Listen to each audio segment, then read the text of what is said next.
On today's show, we are interviewing Scott Malouff. Now, Scott is an incredible individual.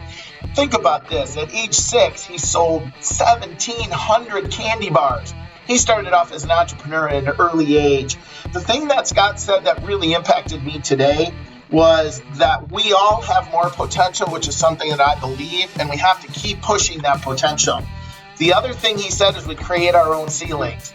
And he talked about being in business with the right people. And once you get in business with people, it becomes about them and not about you. I am extremely excited today. I took 2 pages of notes in our interview. So let's get to the ascent, the success ascent. Owner of the Malouff-International Group.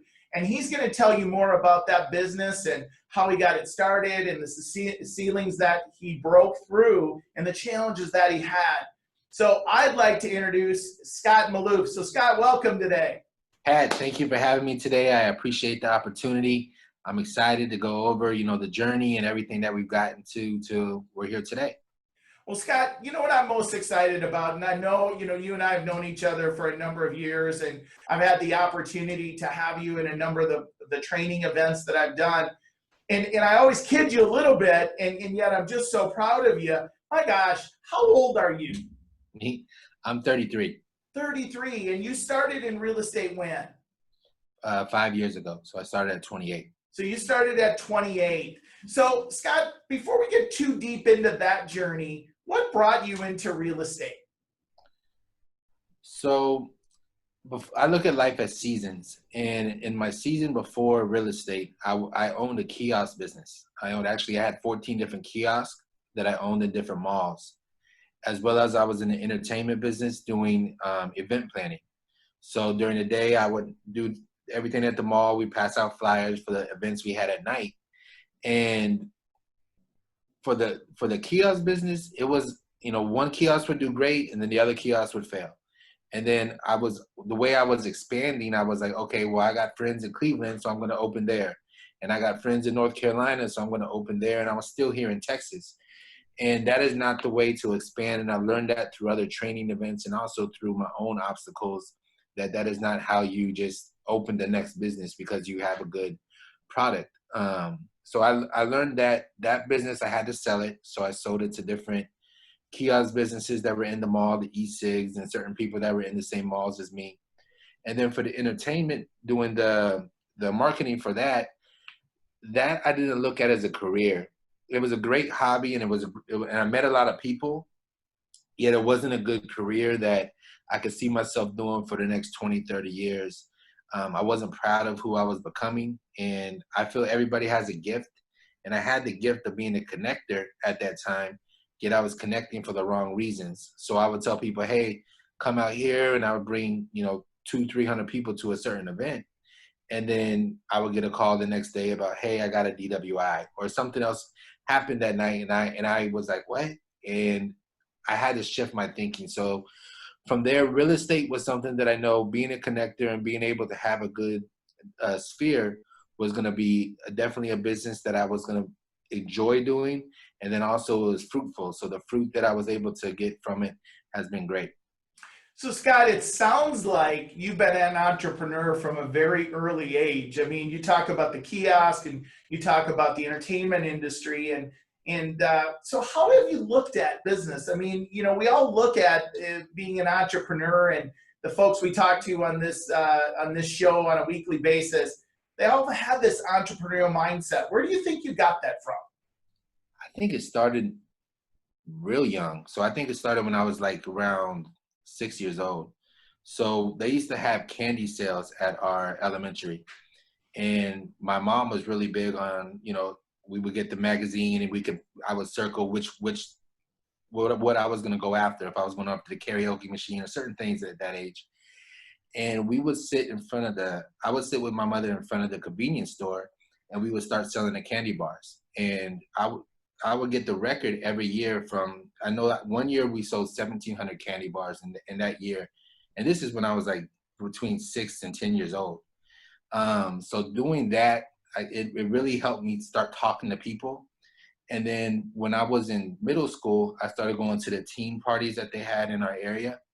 And the guy would charge to get in, and I would come with about 10 to 20 people. And he would say, hey, if you want to start getting it free, I'm going to give you these flyers to pass out at your school. Well, I started passing them out, and I was starting to come with more and more people.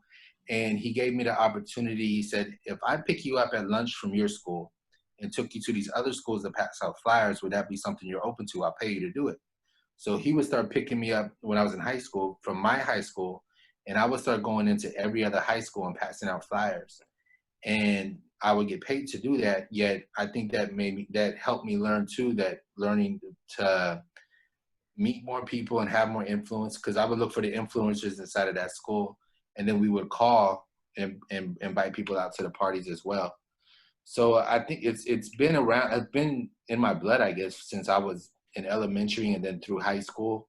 I did have other jobs in middle school as well. Like they had these 9-pin bowling alleys where I would set up the pins and I'd have to sit in the middle and they would bowl, like I would have to roll the ball back and set up the pins back. So those were things that I learned that I was like, I would never want to do this again. So I liked working for myself, yet I also like to learn. So, and that's a good thing about the business that I'm in today. The training never stops. And then the growth mindset, having that growth mindset on, okay, how can I take it to the next level? And how can I take it to the next level? It never stops either. And that's one thing I'm most excited about is with real estate. They talk about this too, because if I was to work at Foot Locker, I get really good deal on sneakers. Well, because I work in real estate, at times I get really good deal on real estate. And that's one of the best investments you can make. They say the best investment on earth is earth. And that's one thing I learned is investing in earth has been a great reward so far in the business. Well, absolutely. And, you know, if you go back and you read and study highly successful people, many of the highly successful people going back, you know, for centuries owned real estate, because real estate never goes to zero, unlike a stock or the stock market. And so that real estate, when you look at it, not just for home ownership, however, also for a wealth building tool, it really is a great vehicle. So Scott, was there anything, before we jump to your real estate ventures, was there anything along the way when you were younger, whether it was a book, a mentor, anybody who inspired you, or anything that inspired you through that entrepreneur kind of thinking? So there's always been influencers. I had a guy, K-Rock, that he was the guy that did the concerts here in town. He was one guy that I always looked out. I had mentors through my life, like my grandfather. Mm-hmm. He was a chief master sergeant in the Air Force, and he's somebody that I've always looked at as far as leadership, and the way he deals with situations, because he had 6 kids and being able to deal with all of that as well. And then my mother, she was a single mother, so being able to see how she raised me and did whatever it was to be able to put food on the table was always inspiring. And then through different avenues that I've been through in my life, I've ran into people that been able to help me grow before I was in real estate, and they've been able to help me look at situations different, how to be able to treat others, because that's really what it's about. It's about people. Yeah. And I think that's one trait that I had way before real estate was it's always been about people. It's never been about the money. Well, you know, one of the things that I've always loved being around you is you're so humble, and you connect, I mean, incredible with people. And I've watched you in rooms of 1,000 people where people will come up to you and they flock to you. You have that energy, and it's not like a, you know, dance off the chairs type of energy.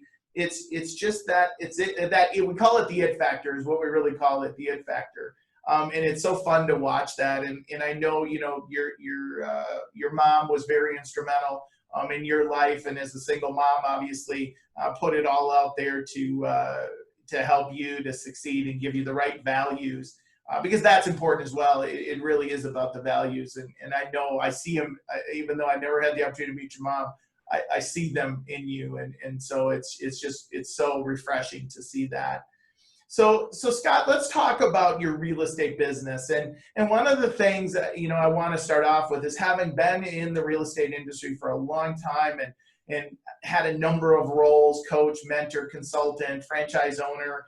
I've watched your growth in the last 5 years, and many people come into real estate as a career, and you really didn't do that. This is a business for you, a multi-million-dollar business. And so let's go back to day one. What was the big deciding factor, real estate? I mean, I feel like you could have probably chosen any type of business. What brought you into real estate? So I had friends that talked to me about it, and I kept putting it on the back burner.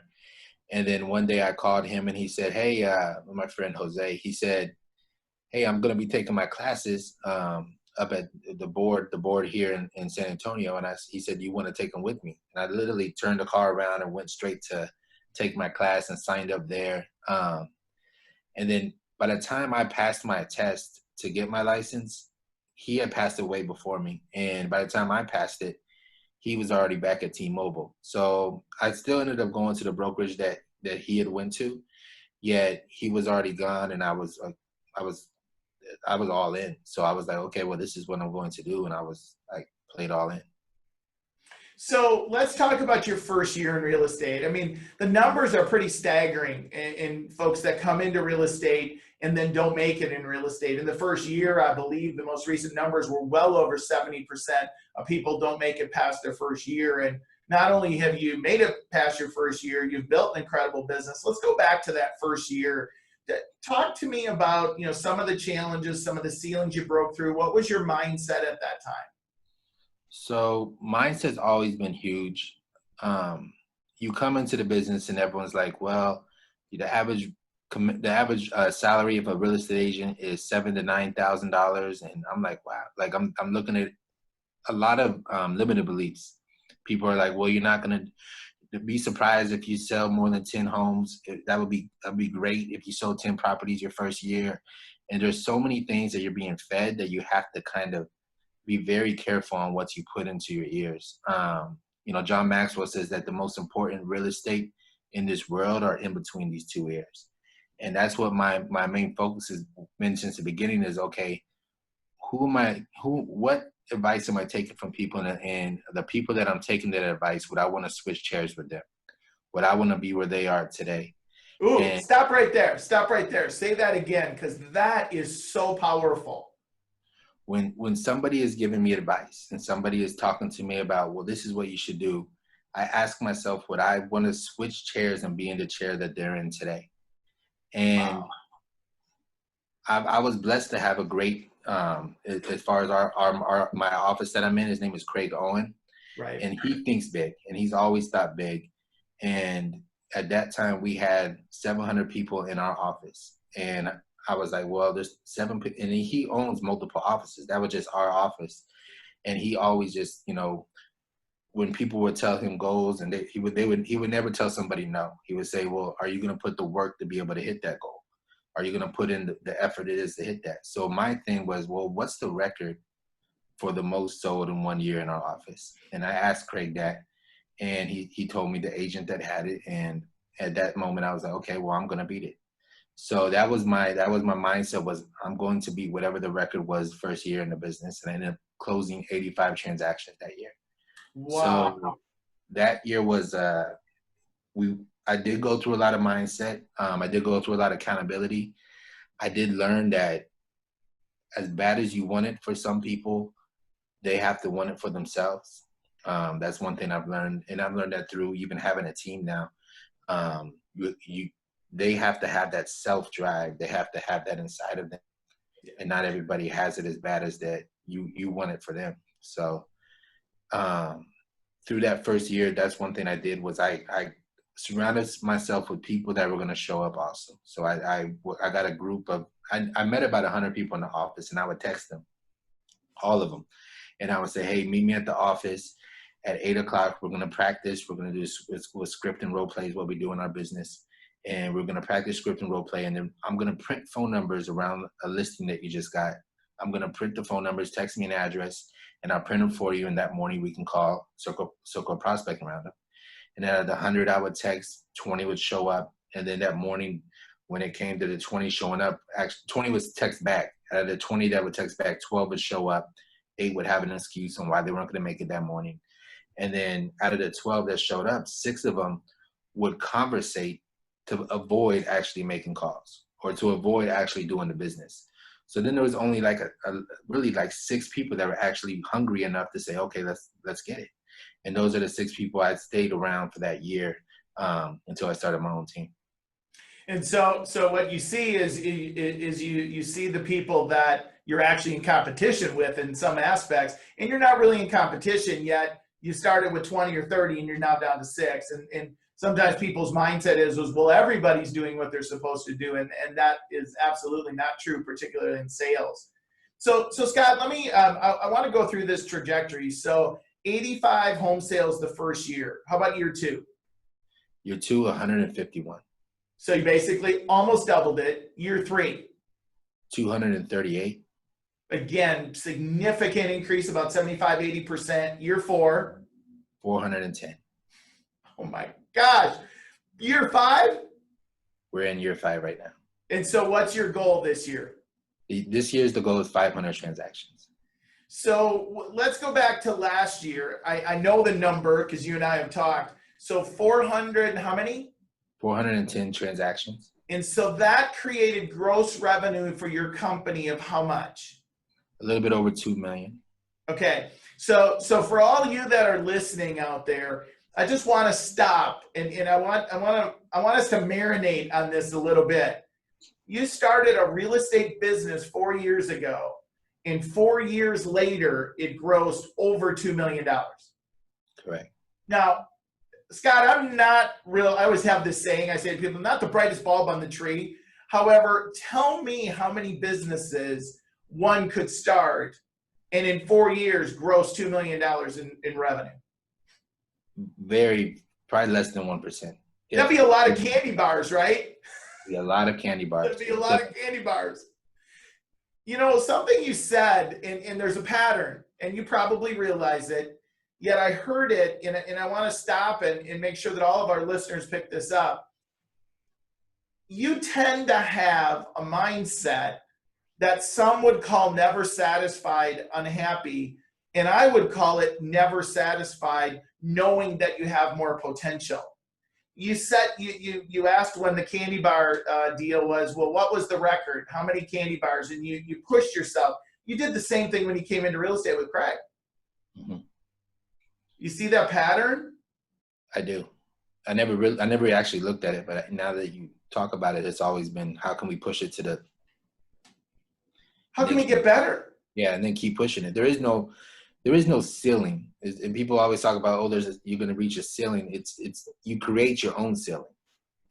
Well, and the thing is I don't know about you, for me, I've experienced this in my life sometimes where people will go, well, you're never satisfied. And they will always present that as a negative kind of conversation. And they were right, I was never satisfied. And that was because I knew I had more potential. In one of the missions that I have as a coach and as a consultant and as a mentor, and certainly with all the things that I'm doing, is I know I have more potential, which means I can see more potential in others. And you're really a great example of that, where, you know, you're not satisfied. It's not a negative. You just see that you have more potential. We're just getting started. Well, so let's talk about that. So when you built this business, and of course there's always people, and one of the things that we always have to remember is we always all have this voice in our head, and then we have the voices outside of our head, and the friends and the people who think they're helping us, and yet the voice inside your head is you desired to build a business, and you realized you weren't going to be able to do it through yourself. You were going to need others. And I think sometimes, particularly in real estate, yet in other businesses as well, people look and go, they judge, and they look at results and they go, well, those results were because of blah, instead of looking at saying, how did you do that? So how did you build, Scott? And let's talk in maybe 2 or 3 specifics. How did you build a business from 0 revenue to, in 4 years, over 2 million gross revenue, and certainly you haven't stopped? How did you do that? What were the 2 or 3 key ingredients? The right people, the right systems, and then making sure that you're actually being profitable. Okay, so let's go to the right people. People struggle with the right people. I know that sounds kind of interesting. People struggle with the right people. And one of the things that our consulting company does is we have an amazing model helping companies, small to medium-sized business owners, hire the right people. And I know that you're familiar with that process and how that process is evolved inside of KW, yet there's still the personal, the emotional, the bias side. So have you always made the right hiring decisions? No, I haven't. I've learned through situations. And so what have you learned? Like, what would be the one or two big things as people were listening in hiring, and whether it's their first hire or their 10th, or you have how many people on your team right now? Right now we have 23. Okay. And so what would be the two or three things that you've learned for people? Because it's a big topic. It's a big, important topic. What have you learned? Take that time up front to really know that person, know how to win with them, know how to lose with them, know how they process, run them through personality assessments, call referral, call people that they've worked with in the past. That's one thing I was like, well, I'll be able to help them. I'll be able to help them. Well, then the same reason they might have left that other place starts to show up, and don't have the ego of not doing that stuff up front. And that's one thing I learned. It is okay to take a month to be able to bring somebody into your organization, because you're not bringing them in just to be in for 4 to 6 months. You're bringing them in for a marriage. I mean, this is a long-term relationship that you're looking for. And if you don't take that time up front, and that's how I explain to people now, I say, this interview process is the dating process. And then once you come on, that 90 days is like the engagement. And we're not really married until that 90 days. And then we're in a long-term relationship, because through that 90 days, you learn a lot about them as well. And some of that will be exposed that you might have not learned in the month of interviewing them. So that's one thing that I've learned about bringing in the right people. And then when you bring in the right people, it's no longer about you, it's about them. And I think that's one thing that a lot of people in our organization they focus more still about them, instead of about the people that are with them. Because that's in our trainings we've learned, it's about I do it, and then we do it, and then they do it. And I love the people that are inside of our organization, and that's the main thing for me, is being able to make sure they get their potential, because my world has to be big enough for their world to fit into it. And if I'm not thinking big enough for them, they should leave my world, and creating opportunity for them as well. So we do that all the time. We have leadership conversations. I know I've talked to you about this before, that true leaders don't create followers, they create more leaders. Right. And my thing is to create more leaders inside of our organization that are going to be able to lead others. We always, in Keller Williams, they talk about find your five. And for me, it's finding the five that are going to be there that understand how to lead the next five underneath them. So that's been really big on our side. Well, Scott, one of the things you reminded me of is actually two things I would share with everybody listening and or watching. Is first, one of my mentors always shared with me, put yourself in the conference room when you have somebody who's not performing and they haven't self-discovered they're not performing. In other words, they won't leave. Put yourself in that conference room, in that chair, and think about removing them from your business, and then think about their families and think about the impact on their families. And before you hire them, understand if it's not the right person, you're more than likely going to have that conversation. And you took them out of the job market because it was about you instead of being about them. And I'll never forget that. And then the second thing, and this one's really simple, it's a great statement. It's easier to fire somebody than it is to coach them up. In other words, people fire people all the time. In fact, in our business, in your business, in real estate, and in the businesses we coach, people fire people all the time. That's the easier part. However, coaching them up is the challenging part. And you mentioned the 90 days, and in the models that we have, that 90 days is that where you're attached at the hip and you're training them. So it's not surprising to hear how you look at that and how you've built a successful team. And I had the opportunity to meet a number of your team members, and they're energetic and they're fun, you know, they're loyal and they're supportive, and they really have the values that you have. It's amazing to see that. So I know that 90 days is something you're spending a lot of time on. If somebody comes into my organization and they're not performing, it's not their fault at the end of the day, it's mine.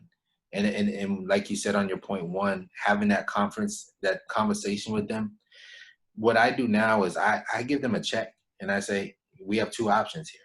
And, you know, I might have missed something in the interview process, yet if it's a performance conversation, you know, we talked about the standards here. So here's a check for $2,000, or you have 2 weeks to be able to get X, whatever that production is for that agent. And nobody's ever took the check, which has been surprising to me. Nobody's ever took the check. They all focus on it. And a lot of times, because I've had this conversation 4 times, 2 times, the person actually hit the performance 2 times. The other 2 times after that conversation, they just stopped showing up. And for each person is different. So they self-discovered, and sometimes they just need permission. You know, another thing that sometimes business owners struggle with is their hearts are so big, and they do need to move somebody on, and yet they feel uncomfortable with it. Yet sometimes when people aren't performing, they just need permission. Like, it's okay. Like, you know, if I was working for you and I didn't want to let you down, and yet I knew I was unhappy, I wasn't performing, sometimes just you as the business owner saying, hey, Pat, it's okay. You really need to focus on your family, and don't worry about us. We'll be fine. Sometimes people just need permission to move on. And you kind of gave them that with that $2,000 opportunity. mm-hmm. So Scott, so you've got big plans, and I've told you this before. I really believe one day you are going to be the #1 agent at Keller Williams, because your mindset, your trajectory, and your people skills and your connector. Let's talk about one thing where you wish you could do it again. If you had everything to do all over again, what would be that one thing that you would do differently? I always go back to priority. You got to keep your priorities in line. My first year, I was probably a little bit more business than anything. And, you know, keeping God first, keeping the business, you know, your family before the business. So that it really does go God, and then your family, and then your business. And making sure that your priority is in order when it comes to that. So scheduling it and saying, okay, hey, this Monday through Friday, it doesn't matter. This is the time I'll be with my family for dinner. This is the time that I'm going to allow for, you know, throughout the weekend for me to say, okay, if we're going to the movie night, we're doing movie night with the family. So that's one thing that I would definitely, especially my first year, would have spent a little bit more time making sure that those priorities were in order. Yet now my priorities are great, and my business is, you know, 8 times more than it was then. So you can do it. It's just finding the right people that are going to help you get it done. Do you think that first year it was just you were moving so fast and you were driving that you just lost a little bit of that focus? Sometimes you got to get chin checked to realize really what your priority is. And you could say like, oh yeah, no, my family's, and then you get checked, and then you're like, oh, maybe I wasn't living life like I say I was. Yeah. So you got to make your audio match your video. Yeah. And sometimes, and I mean, I know I've experienced that personally, where, you know, you're moving so fast, and you kind of justify and maybe defend, you know, I've got to do this. And then, you know, you defined it as, did you say chin slapped? Is that what you said? Chin checked. Chin check. Yeah, I say whacked upside the head. Sometimes you just something's gotta happen in your life, and it's unfortunate. And it's, I really believe, and I'm guessing you probably believe the same thing. It's like God saying, hey, wake up here.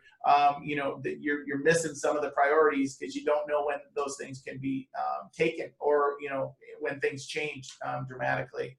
So Scott, what are you most proud of? Like, what's the biggest success? What's the one thing you're the most proud of? I enjoy taking my grandparents on trips. So I'm most proud of being able to do that. So that they're 87, and we go to Vegas 3 times a year right now. You were just there not too long ago. I saw it on social media. Yeah, we were just there. And that's one thing that I just, you know, being able to, you know, work and then see something come from it that you're like, you know what, this is why I'm working. being able to get on that flight, and then when you land in Vegas, and then the limo's there with your name, and they're getting in the limo, and it's something that is more rewarding than it's definitely more rewarding than the money, but it's rewarding being able to see that with your family, and then also being able to see people come into your world and hit their goals. So that if they're like, well, this is something that I want to do for my family, and you see 6 months later it comes true and they're doing it, and you're like, well, that's awesome. And it's not me that does it, it's them, because they're putting in the work. I'm more just the bumpers in the bowling alley, and they're making sure they don't get in the gutter, yet they're still being able to hit those pins and knock out those goals one at a time. Well, and I've watched, your family is really important to you. And I know it is, because I see how you not only take care of your family, your like immediate family, your personal family, your extended family, you treat your business and the people in your business like family. And so that's refreshing again to see. So how'd you do in Vegas, by the way? How'd Grandpa and Grandma do? They did good. They won. I almost broke even. Well, okay. Almost breaking even is breaking even. Listen, that's right. That's right. They didn't build Vegas on their money. They built it on everybody else's money. Yeah. So Scott, what would be one thing as we're kind of wrapping up here? And oh my gosh, I've got a bunch of notes from things you said. What would be one thing that if you could share with an entrepreneur, a small business owner who is, maybe hitting a ceiling, maybe has some doubt, what would be just one thing if you had the opportunity to share with our listeners before we kind of close out here? What would be one thing you could share? I know we talked about like immediate, like, oh, growth, yet instant gratification doesn't always happen. If I went to the gym today and I did 100 sit-ups, I'm not going to have a six-pack.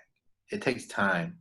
And, getting with consultants that are going to be able to help you, just like if I was to go to the gym, I would have a trainer that's going to be able to get me right. It's the same in business, having business consultants that are able to help train you to be able to get your business correct as well. And then also, it's like if you were to plant a seed today for a flower, you have to continue watering it. And just because the flower blooms doesn't mean you stop watering that garden. Right. You have to continue day after day. And it comes down to that 3 C's, the consistency, character, and confidence. And when you have those aligned, you can do anything that you put your mind to. Consistency, though, and understanding that it's not going to happen overnight is something that you have to have that mindset and that drive. Yeah. Because a lot of people will go 90 days and they're like, I'm not making any money. I'm not doing. You keep pushing consistency, and over time you will start to just reap what you sowed. Well, and I know you've read Gary Keller's book, The One Thing, and I have as well. And he says in there, you're only 5 years away from anything you desire in your life. And you're kind of saying the same thing. And yet, are we willing to pay the price for that 5 years? What great book are you reading right now? Is there one book you're reading that you would share with us and share with us why that one's impacting you? Well, the book that I read this year at the beginning of the year that I would strongly suggest is Profit First. For anybody that has a business, this is a great book. It's definitely going to help you for your scoreboard. Your scoreboard is your bank accounts. And Profit First is definitely a book that I strongly suggest for everybody. It's a great book. It's a great book. So Scott, how would or how could people get in touch with you, whether they had a real estate need in San Antonio or a surrounding area, or maybe they wanted a business opportunity with your organization? What would be the best way to get in touch with you? Easiest way is Facebook. Just look me up, Scott Malouff. I do have our business page as well, Malouff-International Group. You can kind of see what we have going. We update that daily, so you see a lot of different houses that we have or milestones that we reached. And then also Instagram, S Malouff, is very easy to get a hold of me as well. I love it. I love it. Well, Scott, again, first of all, I am just so grateful that I've had the opportunity over the years to interact with you, to be a coach, a mentor to you, to have you on interviews. You're always just so gracious and humble with your time. And everybody else listening out there, we are glad that you were with us today. at the Success Ascent podcast and listening to Scott and all the great things he shared. So until our next episode, thank you so much, ladies and gentlemen. We'll take care. Have an awesome day. Thank you, Pat.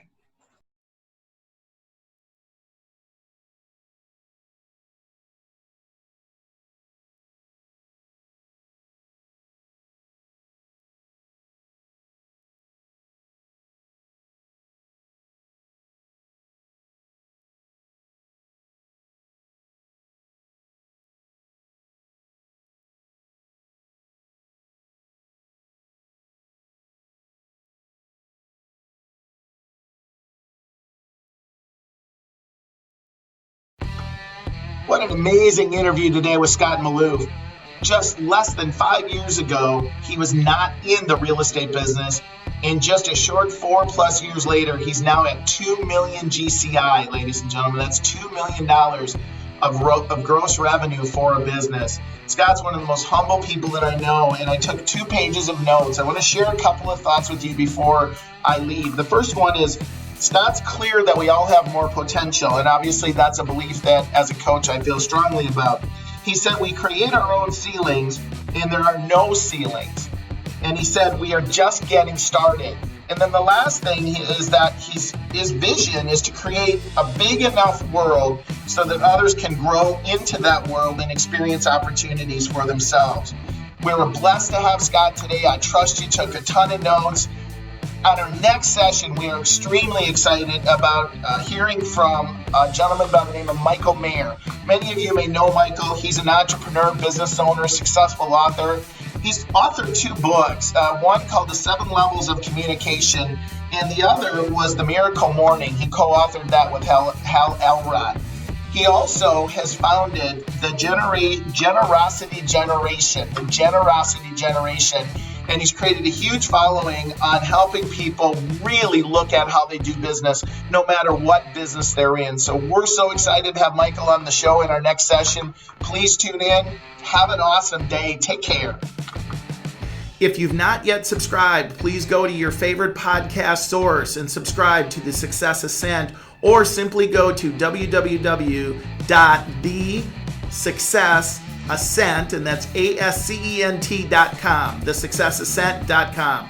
Thanks so much for joining us today. We look forward to catching you on the next Ascent.